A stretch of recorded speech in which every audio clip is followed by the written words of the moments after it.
Hey VCE HHD students, my name's Andy, I'm a VCE Health and Human Development teacher. In this short video we're going to look at common command terms in VCE HHD, video number 3. Before we dive into this video, just a reminder, we've got a session on preparing for extended response questions in VCE HHD coming up on June 6th, online from 5 till 6:15 p.m. So extended response questions are those that are typically 8 to 10 marks in duration, and you may have one of those on one of your SACs coming up in the second part of the year, and there'll definitely be one on the end of your exam. And these questions are typically the most challenging and lowest scoring for HHD students. So this session is designed to help you respond effectively to these questions and give you an edge over other students. So if you head to this link up in the corner here or to our website to register, and when you do, you'll get 2 practice extended response questions sent to you via email to complete prior to the online session. During this session, I'll be running through sample answers to those questions, and you'll also get a copy of those following the session. And we'll also run through a PDF with advice on how to analyze and link sources in extended response questions, break down the question, and approach structuring and writing your answers. And you'll get a copy of this following the session, and then you'll get sent some additional questions also following the session so you can practice putting into action what you have learned. So as I said, if you head to this link here or to our website, you can register for that session. So in this short video here, we're going to look at common command terms in VCE HHD, and we've already looked at 2 previous videos, number 1 and number 2. So if you haven't checked those out, please go and have a look on our YouTube channel. And so now we're going to look at analyze and evaluate, which commonly come up, but are some of those, I guess, higher level or higher order command terms that are often worth more marks in your SACs in the exam. So when we look at analyze, which is the first one we're going to look at here, you're thinking about how you can identify components or elements, okay, within a question or stimulus material and the significance of the relationship between them, and draw, okay, on those relationships and relate any perhaps implications that might be associated with them or that information. So you can see here from a previous exam, there is a question there that asks you to use the information above and analyze the implications for health and well-being of using digital technologies for knowledge sharing. So often when you're looking at an analyze question, okay, you can be providing, say, positives and negatives, especially if it's asking in a question like this to analyze the implications for health and well-being, because those implications could be positive or negative or a mixture of both, depending on the information. And you can obviously see here, this is a 6-mark question, so you're required to go into some additional depth as you explore that. And for this question here, you'd be linking that to dimensions of health and well-being. And so there's not always a necessarily set number of dimensions you have to relate to in an answer like this, because often it relates or depends on how many or how much depth and detail you go into in your answers. So 2 or 3 typically would be probably recommended for a question like this. Here's another example where you're asked to analyse the strengths and weaknesses of the Australian dietary guidelines in terms of their ability to increase fibre intake in the Australian population. So there's a bit more structure with that one there, because obviously you're looking at both strengths and weaknesses, and then you're linking those to the ability to increase fibre intake. So there's probably a couple of marks obviously allocated to each of those. It was worth 4 marks there.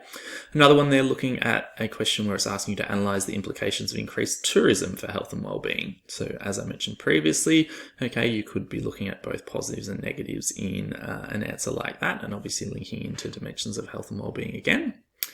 Then often the 8 and 10 mark questions that pop up on SACs in the second half of the year or your exam at the end of the year, okay, we'll use that term analyze. So you can see here from a few years ago, there was 3 sources relating to the NDIS, and the question asks you to use the information provided and analyze the NDIS's contribution to optimal health and well-being as a resource, both individually and nationally. So definitely if it's an 8 or 10 mark question, I would be looking at the information provided and thinking about whether or not there really is that opportunity to make a critical analysis of the information. It's not necessarily all going to be supporting optimal health and well-being. And so I remember when marking this particular question here, the students that were really striving to achieve an 8 had to have shown some critical analysis of the stimulus material, okay, because it wasn't all necessarily supporting optimal health and well-being. And so go back and have a look at that question from 2018 and attempt that, and have a a look at the sample answer provided in the examiner's report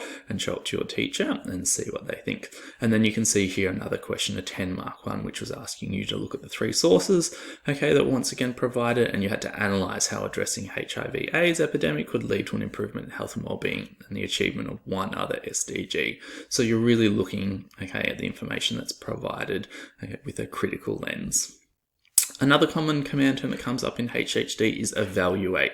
So typically when you're evaluating something, you're making some kind of judgment using the information that's supplied and then your own knowledge or your own sort of criteria that you might have learnt about that particular topic, okay? And then you're using supporting evidence that might be present in some stimulus material or based on your own knowledge, okay, to support your evaluation. So this is often related to programs. This type of command term comes up in HHD. So you can see here a question that was asking you to evaluate a health promotion program's effectiveness in promoting health and wellbeing in Australia. And so that was in relation to a target issue such as road safety, skin cancer, or smoking. So the next one here you can see was asking you to evaluate the Saving for Change program using 2 features of effective aid. So they gave you some guidance here regarding how you would make your evaluation. So when it comes to an evaluation, I'd make sure that going into your SACs in the exam that you have some criteria for programs, particularly Indigenous programs or